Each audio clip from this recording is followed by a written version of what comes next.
News 18 Madhya Pradesh Chhattisgarh देख रहे हैं आप। मैं हूं आपके साथ प्रशांत कटारे और बुलेटिन की शुरुआत बड़ी खबर से। खबर भोपाल से, जहां विधायक दल की बैठक खत्म हो गई है। बैठक में बोले मंत्री जीतू पटवारी। नगरीय निकाय और पंचायत चुनाव को लेकर यह बैठक हुई है। सीएम ने माफिया के खिलाफ कार्रवाई का फीडबैक लिया है। कर्ज माफी के तीसरे चरण को लेकर भी बैठक में बताया जा रहा है कि चर्चा हुई है और सरकार के 1 साल के कामकाज पर भी चर्चा हुई है। तो ये बड़ी खबर है भोपाल से। विधायक दल की बैठक खत्म हो गई है और बैठक पर मंत्री जीतू पटवारी का कहना है कि नगरीय निकाय और पंचायत चुनाव को लेकर ये बैठक हुई है। सीएम ने साथ ही माफिया के खिलाफ भी कार्रवाई का फीडबैक लिया है। इतना ही नहीं, कर्ज माफी के तीसरे चरण को लेकर भी बैठक में चर्चा हुई है और साथ ही सरकार के 1 साल के कामकाज पर भी मंथन हुआ है, चर्चा की गई है। तो मंत्री जीतू पटवारी ने बताया कि इस बैठक में नगरीय निकाय और पंचायत चुनाव को लेकर बातचीत हुई। आज सभी सम्मानित विधायकों के साथ लंच था आदरणीय सीएम साहब का और सब 1 to 1 विधायकों ने सीएम से बात भी की और मध्य प्रदेश में स्थानीय निकायों के चुनाव और नगर पालिका, नगर निगम, पंचायत के चुनाव के संदर्भ में भी विचार विमर्श हुआ और साथ ही साथ मध्य प्रदेश की तीसरी कर्ज माफ़ी का जो दूसरा चरण चालू हो रहा है उसको लेकर भी सीएम ने दिशा निर्देश दिए कि हर ग्राम पंचायत में जो किसानों के कर्ज माफ़ी हो रही है उनकी लिस्टिंग करवाओ और सबको समझाओ। जो बच गए उनका ये दूसरे चरण में हो रहा है। ये भी घर घर भारतीय जनता पार्टी अगर इसमें कोई दुष्प्रचार करती है तो उसका मुकाबला करो। साथ ही साथ मध्य प्रदेश में जिस तरीके से आने वाले समय में अभी जो एग्रीकल्चर की क्राफ्ट को लेकर भी जो समस्याएं आती है, तुलाई को और खरीदी को, इसकी तैयारियां भी प्रोसेस पहले से चालू हो, इस पर भी ध्यान देने की बात कही। जिला योजनाओं में भी अधिकार बढ़ाए हैं, उसको लेकर भी बातें 1 to 1 जब बातें आई, अलग अलग विषय आए, जनता के बीच योजनाओं को ले जाने की बात 100% और जो ये माफियाओं के खिलाफ जो चल रहा है अभियान, इस पर भी मुख्यमंत्री ने फीडबैक लिया। मैं मानता हूं कि पॉजिटिविटी से सब ने एक साथ ये कहा कि ये पहली बार ऐसी कार्रवाई हो रही है जिससे कि पूरे मध्य प्रदेश में जनता में एक सरकार की इमेज अच्छी हुई और कुल मिला के एक सकारात्मक योजनाओं का लाभ 1 साल में जितना होना चाहिए और ताकत से उस पर कैसे काम किया जाए, इन सब बातों को लेकर। और अनुराग श्रीवास्तव हमारे साथ जुड़ रहे हैं इस पर और ज्यादा जानकारी के साथ। विधायक दल की बैठक खत्म हो गई। अनुराग, अगर महत्वपूर्ण बात करें या जो मुख्य मुद्दे जो जीतू पटवारी बता रहे हैं कि माफियाओं के खिलाफ जो कार्रवाई हो रही है उसका फीडबैक लिया है मुख्यमंत्री ने। इसके अलावा 1 साल के कामकाज पर भी मंथन हुआ है, यानी कि बहुत महत्वपूर्ण यह है कि जो एक्शन इस वक्त माफियाओं के खिलाफ हो रहा है वो आगे भी जारी रहने वाला है। साथ ही कामकाज की भी समीक्षा निरंतर तौर पर हो रही है।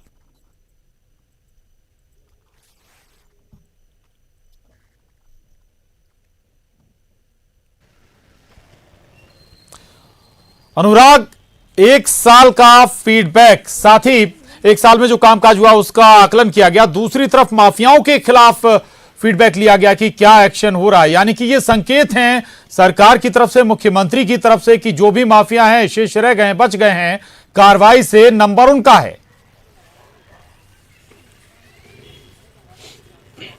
देखिए प्रशांत, कमलनाथ सरकार ने बीते 1 साल में जितने भी काम किए और इसके अलावा जो माफियाओं के खिलाफ कार्रवाई की गई है इसकी जानकारी आम लोगों तक पहुंचे ताकि ये मैसेज जा सके कि जो माफियाओं के खिलाफ कार्रवाई हुई है उससे आम लोगों को कितनी राहत मिली है। ये एक संदेश पहुंचाने के निर्देश मुख्यमंत्री ने विधायकों को दिए, क्योंकि इस बात का फीडबैक मुख्यमंत्री ने लिया है कि जो अब तक सरकार के द्वारा उठाए गए कदम है उनका जिलों पर कितना असर है, जनता इस बात को किस तरीके से महसूस कर रही है, क्योंकि आने वाले समय में नगरीय और पंचायत स्तर के चुनाव है तो सरकार के एक्शन से जनता पर क्या असर है, इसका फीडबैक लेने की कोशिश मुख्यमंत्री ने की और साफ तौर पर इस बात के भी निर्देश दिए कि सरकार के 1 साल की उपलब्धियों को लेकर जनता के बीच जाएं और जिस तरीके से माफियाओं के खिलाफ कार्रवाई सरकार की तरफ से हुई है उस पर कितना लोगों को राहत मिल पाई है उसकी जानकारी लोगों तक दे, क्योंकि न सिर्फ माफिया राज में भू माफिया के खिलाफ, दवा माफिया के खिलाफ या दूसरे तरह के माफियाओं के खिलाफ सरकार ने बड़े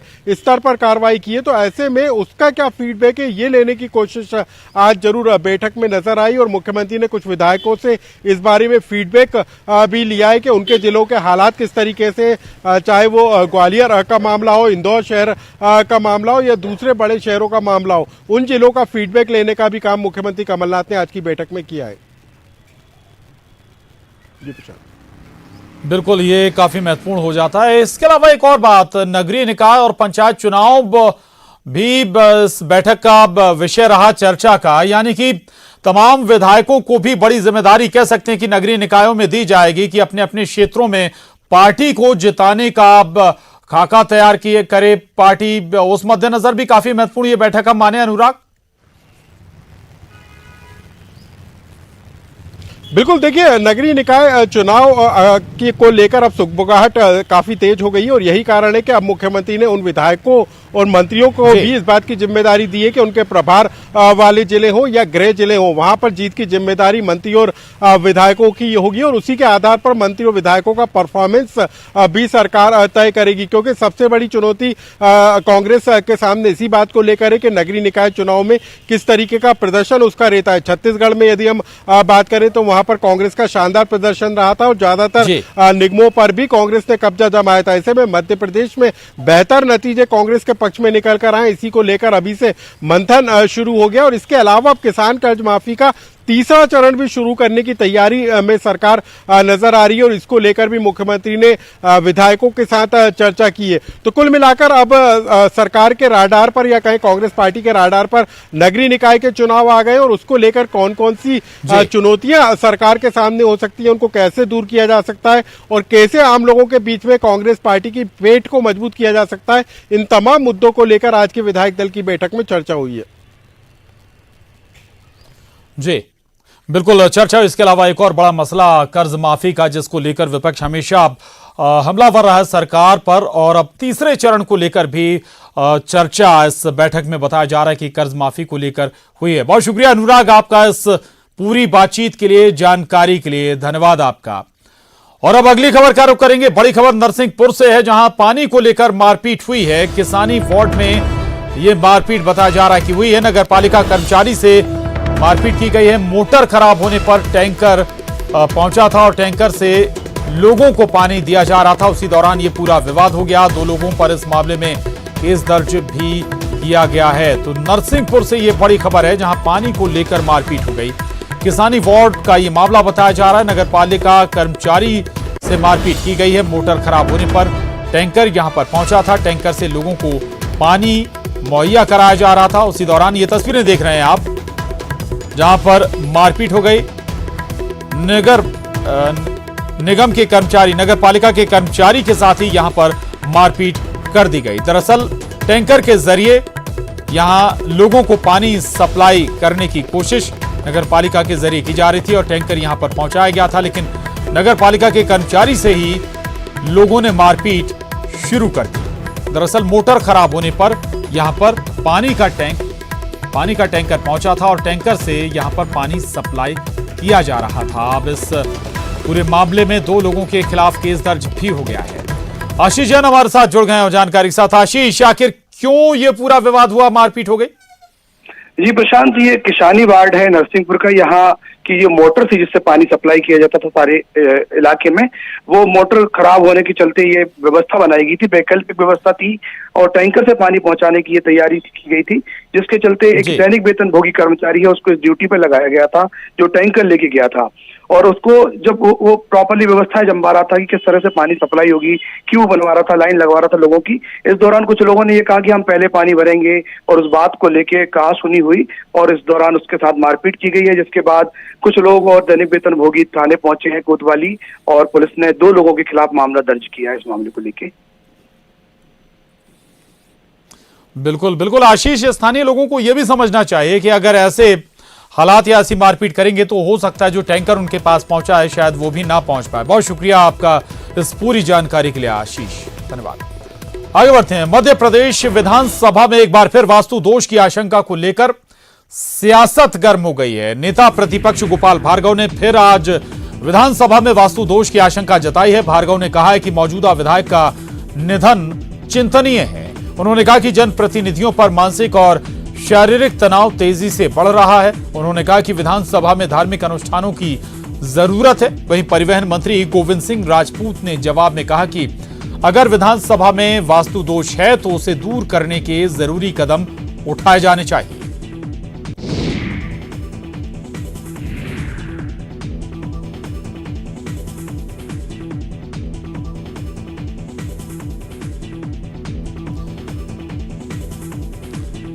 ज्योतिरादित्य सिंधिया के बंगले पर आज डिनर डिप्लोमेसी देखने को मिलेगी, यानी सिंधिया समर्थक मंत्रियों का एक तरह से शक्ति प्रदर्शन भी होगा। वहीं डिनर को लेकर बंगले पर तैयारियां शुरू हो गई हैं। फूलों से सजावट के साथ ही लाइट डेकोरेशन भी शुरू हो गया है। डिनर में मंत्रियों और विधायकों के बैठने की अलग व्यवस्था की गई है। सीएम के साथ मंत्री बैठेंगे तो वहीं विधायकों के बैठने और खाने की अलग व्यवस्था की गई है। रात 8 बजे से पहले सारी तैयारियां की जा रही हैं। वहीं लंबे समय के बाद सिंधिया के भोपाल आने पर जोरदार स्वागत के साथ ही डिनर भी कराया जा रहा है। डिनर के जरिए राज्यसभा में सिंधिया को भेजने को लेकर भी शक्ति प्रदर्शन किया जा रहा है।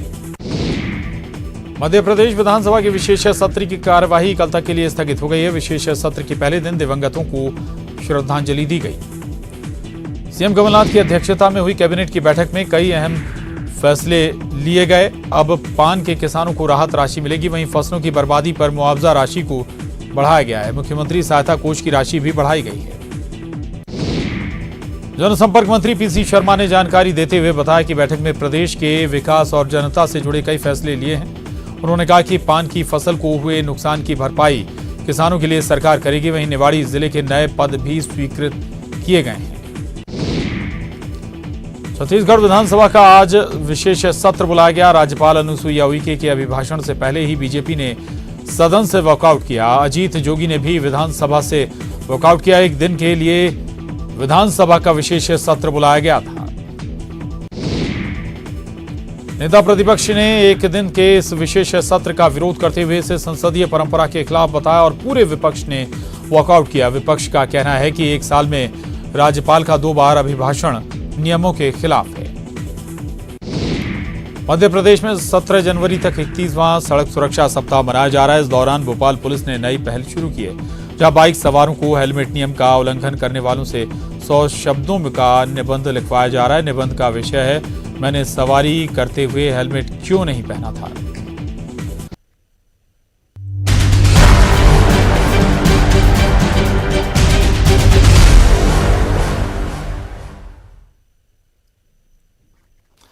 ब्रेक बाद खबर भोपाल से है, जहां अब एसिड पर भी अंकुश लगेगा। एसिड की खुले में बिक्री पर नियंत्रण जरूरी है। सीएम कमलनाथ ने अभियान चलाने के निर्देश दिए हैं। दरअसल एसिड अटैक की घटनाओं पर रोकथाम के लिए ये जरूरी है। ऐसी घटनाएं कतई बर्दाश्त नहीं है, ये कहना है मुख्यमंत्री कमलनाथ का। ऐसी घटनाओं में जिम्मेदारी भी तय होगी। साथ ही अपने ट्विटर पर लिखा है सीएम ने कि एसिड अटैक की घटनाएं बर्बरता की परिचायक हैं। वो लिखते हैं, फिल्म को टैक्स फ्री करना ही काफी नहीं है, घटनाओं को रोकने के लिए जागरूकता जरूरी है। तो मुख्यमंत्री कमलनाथ ने एसिड अटैक पर चिंता जताई है और इस पर एक्शन लेने का भी उन्होंने अपने ट्विटर पर जिक्र किया है। और ट्विटर पर वो लिखते हैं कि एसिड की खुले में बिक्री पर नियंत्रण जरूरी है। सीएम कमलनाथ ने अभियान चलाने के निर्देश भी दिए हैं। एसिड अटैक की घटनाओं पर भी रोकथाम के लिए जरूरी है कि ऐसी घटनाएं, और ये भी वो लिखते हैं कि ऐसी घटनाएं कतई बर्दाश्त नहीं होंगी। ऐसी घटनाओं में जिम्मेदारी भी तय होगी। एसिड अटैक की घटनाएं बर्बरता की परिचायक हैं।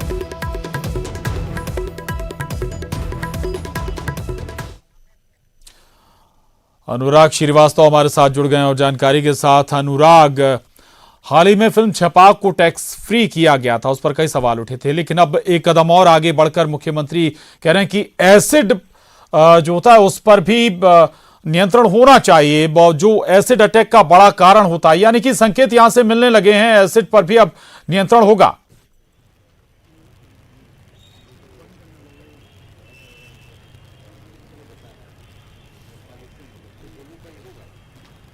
बिल्कुल, देखिए, खुले में जो एसिड बेचा जाता है उस पर नियंत्रण और अंकुश रखने के निर्देश मुख्यमंत्री कमलनाथ की तरफ से दिए और ये एक बड़ा निर्देश हो सकता है, क्योंकि एसिड का इस्तेमाल यदि किसी का गलत व्यक्ति के द्वारा किया जाता है तो उसके लिए जिम्मेदारी भी तय की जाएगी। मुख्यमंत्री कमलनाथ ने यह भी कहा है कि एसिड सर्वाइकर पर बनी फिल्म को टैक्स फ्री कर देने भर से काम नहीं चलेगा, बल्कि एसिड के इस्तेमाल पर नजर रखने को लेकर भी अफसरों को जिम्मेदारी निभाना होगी। और यदि कहीं से एसिड अटैक की खबर निकल कर आती है तो उसमें जिम्मेदार लोगों के खिलाफ सख्त कार्रवाई की जाएगी। यानी कि मुख्यमंत्री कमलनाथ ने सभी जिलों को इस बात के सख्त निर्देश जारी कर दिए कि एसिड के इस्तेमाल और एसिड की खुले में बिक्री पर वो पूरी तरीके से नजर रखें, अंकुश लगाने का काम करें। और यदि इसके बावजूद भी कोई घटना निकलकर सामने आती है तो उस पर सरकार न सिर्फ एसिड बेचने वालों के खिलाफ एक्शन लेगी, बल्कि जिम्मेदार अफसरों के खिलाफ भी कार्रवाई होगी। तो एक बड़ा मैसेज देने की कोशिश में मुख्यमंत्री कमलनाथ नजर आ रहे हैं। और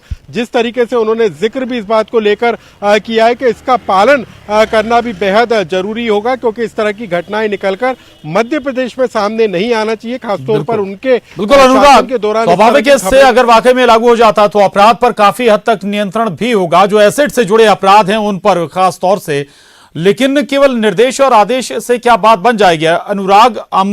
अमल में लाना चुनौती नहीं है क्या? पूरा सिस्टम कैसे, सवाल यह कि जमीन तक ये पूरा सिस्टम लागू हो।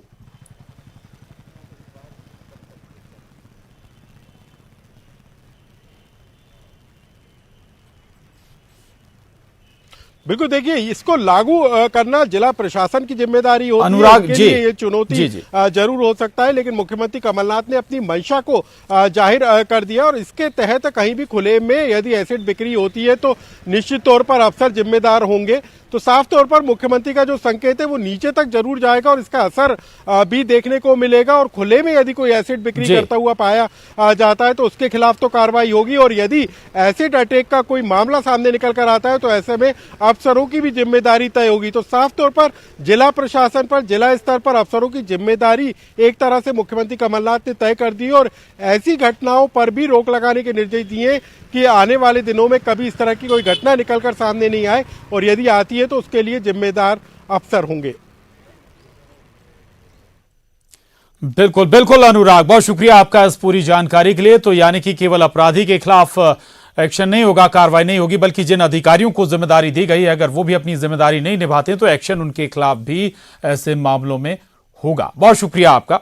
आगे बढ़ते हैं, बड़ी खबर है जबलपुर से, जहां परिसीमन को लेकर संग्राम छिड़ गया है। बीजेपी और कांग्रेस आमने सामने आ गए। 3 नए वार्ड के विस्तारीकरण को लेकर अधिसूचना जारी की गई है। जबलपुर में 3 नए वार्ड का गठन प्रस्तावित है। बीजेपी ने सरकार पर आरोप लगाए हैं, कहा है कि परिसीमन से 42 वार्ड को प्रभावित किया जा रहा है।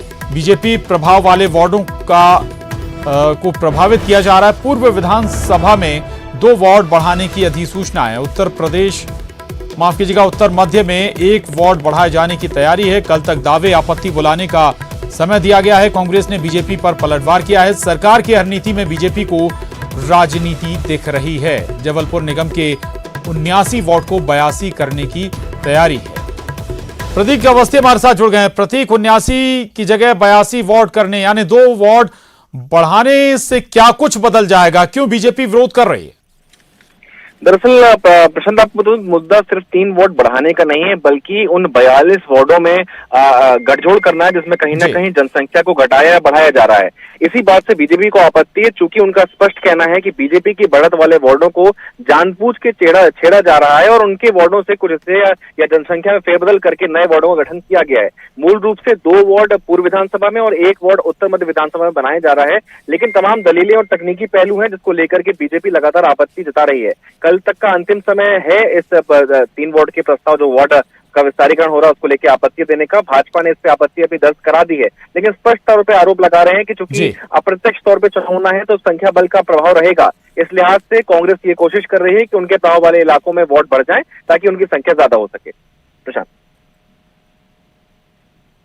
बिल्कुल, सियासत के तरह अगर इसे दूसरे नजरिए से भी देखें तो कई बार बड़ा क्षेत्र होता है, विकास उस अंदाज में नहीं हो पाता है। वार्ड छोटा होता तो विकास का दायरा भी ऐसे में बेहतर होता है या बढ़ जाता है। प्रतीक। बिल्कुल प्रशांत, इस बात पे भी बीजेपी को आपत्ति, चूंकि 8 विधानसभा क्षेत्र हैं जो कि आते हैं, लेकिन चूंकि नगर निगम में मात्र 5 विधानसभा क्षेत्र लगते हैं प्रशांत, इस लिहाज से जो पश्चिम विधानसभा है, जो कि सबसे बड़ा विधानसभा माना जाता है, उस विधानसभा क्षेत्र में वार्डों का विस्तारीकरण नहीं किया जा रहा है। सिर्फ पूर्व और उत्तर मध्य, जो कि ऐसे विधानसभा क्षेत्र है जहां पे कड़ी टक्कर रही है कांग्रेस और बीजेपी में बीते विधानसभा चुनाव में, और इन्हीं 2 विधानसभा क्षेत्रों में जो है तब्दीलियां की जा रही है। तो इसी बात से जो आपत्ति है वो बीजेपी को है। तमाम तकनीकी बिंदुओं के साथ जो ज्ञापन और शिकायत आपत्ति है उन्होंने कलेक्टर के समक्ष प्रस्तुत कर दी है। अब कल तक चूंकि अंतिम समय, आगामी प्रशासन इन पे क्या फैसला लेता है ये देखना होगा प्रशांत। जी बिल्कुल, ठोस सियासत आपके नजरिए से इसमें नजर आती है। कांग्रेस की तरफ से क्या रिएक्शन इस पर? देखिए, कांग्रेस का स्पष्ट कहना है कि जब से बीजेपी विपक्ष आई है तो उससे सरकार की हर नीति और हर कदम और फैसले पे राजनीति दिखती है। ये स्पष्ट तौर पर उन्होंने आरोप लगाया। उनका ये भी दावा था कि पूर्व में भी लगातार परिसीमन हुए हैं, जब भाजपा का शासन था तब इस प्रकार की बातें नहीं होती थी कि जानबूझ के राजनीतिकरण किया जा रहा है, तब भी समानता के साथ विस्तारीकरण किया जाता था। और लेकिन अभी सीमा में बढ़ोतरी कुछ नहीं हो रही, लेकिन वार्डों का विस्तारीकरण हो रहा है। इस पे भी अगर बीजेपी को आपत्ति है तो वो अपनी आपत्ति दर्ज करा सकती है, और अगर जो वोटर्स बीजेपी के हैं तो वो उनके साथ ही रहेंगे। ये दलील और ये तंज भी कसा है कांग्रेस ने बीजेपी पे प्रशांत। शुक्रिया आपका प्रतीक इस पूरी जानकारी के लिए। तो जबलपुर में 79 की जगह 82 वार्ड करने की तैयारी है। 3 वार्ड बढ़ाने का प्रस्ताव है और इसी पर सियासत भी शुरू हो गई है। और अब अगली खबर का रुख करेंगे। अगली खबर सतना से है। सतना में चरकी घाटी में बड़ा सड़क हादसा हो गया है और यात्रियों से भरी बस खाई में जा गिरी है, जिसमें 16 यात्री घायल हो गए हैं, जिसमें 3 यात्रियों की हालत गंभीर बताई जा रही है। आपको बता दें, वहीं 2 लोग काफी देर तक बस में ही दबे रहे। पुलिस टीम मौके पर पहुंची और यात्रियों को किसी तरह निकाला गया। अच्छी बात यह रही कि इस हादसे में कोई जनहानि नहीं हुई।